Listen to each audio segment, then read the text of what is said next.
Bismillahirrahmanirrahim. My name is Mariam Abbas. Today my topic of presentation is sodium benzoate. सबसे पहले हम इसका basic introduction देखेंगे कि सोडियम बेंजोएट क्या होता है। Sodium benzoate is the sodium salt of benzoic acid. ये बेंजोइक एसिड का साल्ट होता है विद द केमिकल फार्मूला, जिसका केमिकल फार्मूला है C6H5COONA। It appears as a white odourless crystalline powder that is highly soluble in water. ये white होता है, odourless crystalline powder की फॉर्म में ये होता है, क्योंकि ये सोडियम बेंजोएट एक सॉल्ट है और ये पानी में इजीली सॉल्युबल हो जाता है।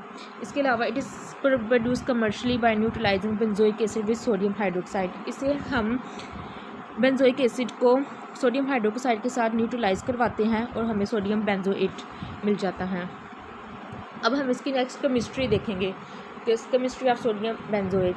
सबसे पहले हम इसका प्रिपरेशन रिएक्शन देखेंगे, तो वो सेम यही बात बता रहे हैं कि जब sodium benzoate is prepared by neutralising benzoic acid with sodium hydroxide, कि हम बेंजोइक एसिड को सोडियम हाइड्रोक्साइड के साथ न्यूट्रलाइज करवाते हैं, हमें सोडियम बेंजोएट मिल जाता है और साथ में वाटर भी मिलता है। इसके बाद हम इसका एक्वा सॉल्यूशन में बिहेवियर देखेंगे कि एक्वा सॉल्यूशन में इसका क्या बिहेवियर है। फर्स्ट पॉइंट यह है कि sodium benzoate dissociate completely in water. Sodium benzoate पानी में इजीली डिसोसिएट हो जाता है। इसका नीचे ये रिएक्शन है कि सोडियम बेंजोएट होता है, जब हम इसे पानी में डिसोसिएट करवाते हैं तो इसका सोडियम अलग हो जाता है और बेंजोएट का आयन अलग हो जाता है। आगे नेक्स्ट पॉइंट है इन एसिडिक इन्वायरमेंट। अगर हमारे पास इन्वायरमेंट एसिडिक है, pH लेस देन 7 है, तो ये convert back to benzoic acid, ये दोबारा बेंजोइक एसिड में कन्वर्ट हो जाता है। जैसे कि ये हमारे पास बेंजोएट का आयन है, जब इसे हम H+ प्रोटॉन के साथ रिएक्ट करवाते हैं तो हमें दोबारा से बेंजोइक एसिड मिल जाता है। अब हम देखेंगे ये H+ क्या है। जब भी कोई एसिड पानी में डिज़ोल्व होता है तो ये अपना H+ रिलीज़ करता है। ये हाइड्रोजन एटम का प्रोटॉन होता है। इसके बाद हम देखेंगे इसका स्ट्रक्चर, कि इसका स्ट्रक्चर किस तरह का है, सोडियम बेंजोएट का स्ट्रक्चर। सबसे पहले जैसे कि C6H5 है, ये बेंजीन रिंग होती है और यहाँ ये फिनाइल ग्रुप इसे कहा जाता है। आगे COO नेगेटिव बेंजोएट का आयन और N+ सोडियम का आयन होता है। Carboxylate ion bonded with the doom ion. आगे हम इसका स्ट्रक्चर देखेंगे। इस स्ट्रक्चर में benzene ring carboxylate group के साथ अटैच होती है। सोडियम का जो आयन है ये आयोनिकली बॉन्डेड होता है ऑक्सीजन के नेगेटिवली चार्ज, जो कि कार्बो ऑक्सलेट ग्रुप के साथ अटैच है। ये इसका स्ट्रक्चर है सोडियम बेंजोएट का। अब हम नेक्स्ट देखेंगे इसका रोल और फंक्शन, कि सोडियम बेंजोएट का फंक्शन और रोल क्या है। सबसे पहले हम इसका फर्स्ट पॉइंट है प्रिजर्वेटिव।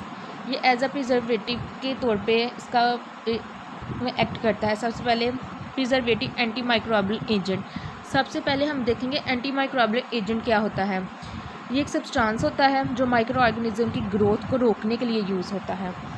आगे हम इसका प्राइमरी रोल देखेंगे कि इसका रोल क्या है। Inhibit growth of mould, yeast and bacteria in acidic condition.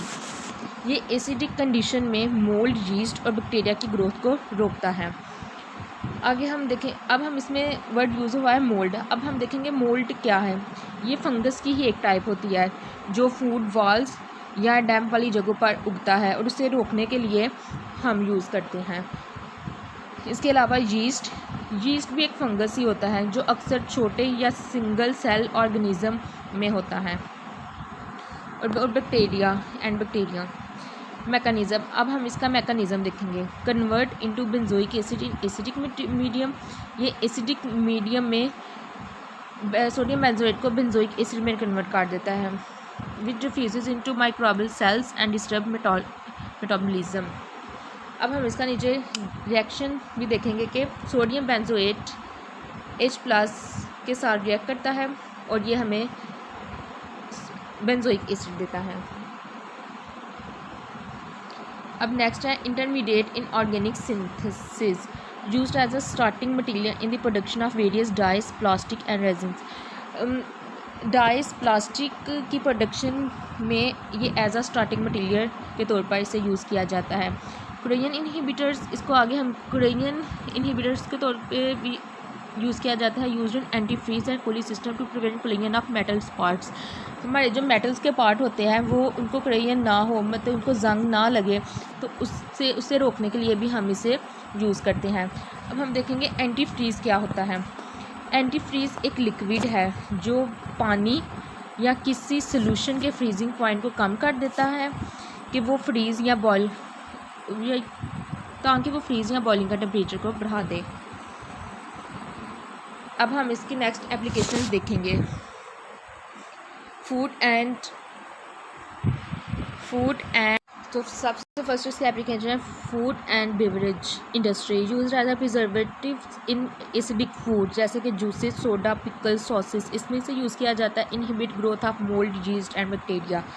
आगे फार्मास्यूटिकल इंडस्ट्रीज़ में देखेंगे प्रिजर्व सीरम, एंटीसिड्स एंड ऑइंटमेंट में से यूज़ किया जाता है।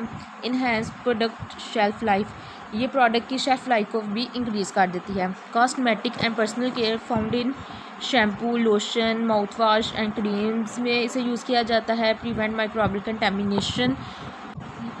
कंटेमिनेशन में भी के तौर पे भी इसे ये प्रिवेंट करता है। इसके अलावा chemical laboratories used in buffer solution and chemical standards, इसे हम बफर सोल्यूशन और केमिकल स्टैंडर्ड्स में भी यूज़ करते हैं। हेल्प्स मेंटेन पीएच स्टेबिलिटी, ये हमारी जो पीएच की स्टेबिलिटी नहीं उसे मेंटेन करने में मदद करता है। इंडस्ट्रियल एप्लीकेशन, अगर हम इंडस्ट्रीज में देखें तो इसे हम लुब्रिकेंट, एडहेसिव एंड पेंट्स में यूज़ करते हैं। Prevent bacteria and fungal growth in floods, ये फंगल या बैक्टीरियल ग्रोथ की इन फ्लड्स में प्रिवेंट करता है इसे। एग्रीकल्चर, इसे हम फंजीसाइड्स एंड प्लांट्स की प्रोटेक्शन के लिए भी यूज़ करते हैं। इसके बाद हम देखेंगे, अब हम इसकी एडवांटेजेस देखेंगे। तो एडवांटेजेस में ये है inhibit growth of bacteria, yeast and mould in acidic foods and drinks. ये वही बात कर रहे हैं कि ये हमारे पास बैक्टीरिया, यीस्ट और मोल्ड की ग्रोथ को इनहिबिट करता है एसिडिक फूड्स एंड ड्रिंक में। इनएक्सपेंसिव एंड वाइडली अवेलेबल होता है। ये इनएक्सपेंसिव है और मतलब वाइडली अवेलेबल है। Easily dissolve in water, making ideal for liquid products, ये पानी में ईज़िली डिज़ोल्व हो जाता है। Help prevent spoilage specially in juices, carbonated drinks and pickles. इसके अलावा हम देखेंगे कि इसे हम food, pharmaceuticals, cosmetic and industrial products में भी यूज़ करते हैं। अब इसकी कुछ लिमिटेशंस भी हैं, जो कि कुछ लिमिटेशंस हम देखेंगे। May cause allergic reaction like asthma, skin rash in sensitive individuals, ये अस्थमा, स्किन को रैश की वजह बनता है। Can react with vitamin C under heat light to form benzene, ये विटामिन सी के साथ रिएक्ट कर सकता है अंडर हीट या लाइट, तो ये बेंजीन की फॉर्मेशन करता है जो कि कार्सिनोजेनिक, जो कि कैंसर जैसी बीमारियां होती हैं। Ineffective as a preservative in neutral और अल्कलाइन कंडीशन में आगे हम लास्ट पॉइंट देखेंगे। May slightly affect taste in high concentration, अगर इसकी कंसनट्रेशन हाई हो जाए तो ये टेस्ट को भी इफ़ेक्ट करता है। अब यहाँ एक क्वेश्चन है कि वाई सोडियम बेंजोएट हज़ार्डियस इन जूसेस। जैसा कि आज का हमें पता है कि पहले सोडियम हम देखेंगे कि जो सोडियम बेंजोएट है वो जूस में इतना उसका इफ़ेक्ट क्यों है। तो sodium benzoate becomes hazardous in fruit juices when it react with vitamin C under heat और लाइट प्रोड्यूसिंग बेंजीन और कार्सिनोजेनिक कंपाउंड होते हैं। यह हम देखेंगे कि जब सोडियम बेंजोएट जूसेस में इफ़ेक्ट करता है, जब ये विटामिन सी के साथ रिएक्ट करता है अंडर हीट और लाइट, तो बेंजीन को प्रोड्यूस करता है। और बेंजीन और कार्सिनोजेनिक कंपाउंड, जो कि कार्सिनोजेनिक कंपाउंड है, जो कि कैंसर जैसी डिजीज़ होती हैं। ये हमें कैंसर की जैसी बीमारियां हो सकती हैं। आगे जैसे कि मतलब कि अब जूसेस में इसका कम यूज़ किया करते हैं, तो इसके अल्टरनेटिव क्या क्या हैं। सबसे पहले इसका अल्टरनेटिव है पोटाशियम सॉर्बेट। अब हम देखेंगे पोटाशियम सॉर्बेट क्या फंक्शन करता है। हम देखेंगे पोटाशियम सॉर्बेट का फंक्शन क्या है। ये प्रिजर्व करता है अगेंस्ट यीस्ट और मोल्ड को, मोल्ड और यीस्ट की को प्रिजर्व करता है। इसके अलावा इसका एडवांटेजेस ये होता है कि ये एसिडिक फूड और बीवरेजेस में इसके लिए सेफ़ है। इसके अलावा इसका सेकंड अल्टरनेट है कैल्शियम प्रोपियोनेट। कैल्शियम प्रोपियोनेट का फंक्शन होता है ये anti bacterial and anti fungal जैसी डिजीज़ के लिए को से रोकता है, इसकी हिफाजत करता है हमारे लिए। और इसकी advantages stable and widely used beverages में भी हम इसे यूज़ कर सकते हैं। इसके अलावा है सिट्रिक एसिड, ये हमारे पीएच को रेगुलेट करता है और माइल्ड प्रिजर्वेटिव के तौर पे एक्ट करता है। इसके अलावा ये इसका एडवांटेजेस हमें ये है, ये एनहांस फ्लेवर करता है और प्रिजर्व करता है नेचुरली। एस्कॉर्बिक एसिड ये बेसिकली एक एंटीऑक्सीडेंट होता है और इसके एडवांटेजेस ये होता है ये सेफ़ होता है और avoid to combine with benzoate used in organic compounds में हम जैसे यूज़ करते हैं। एस्कॉर्बिक एसिड ये बेसिकली एक एंटीऑक्सीडेंट होता है और इसका एडवांटेजेस हमें ये होता है कि ये सेफ़ होता है और ये avoid to combine with benzoate के साथ कंबाइन करने के लिए ये अवॉइड करता है। इसके बाद नेचुरल एक्सट्रैक्ट, हम कुछ नेचुरल एक्सट्रैक्ट्स भी यूज़ करते हैं जैसे रोज़मेरी, नीम, विनीगर।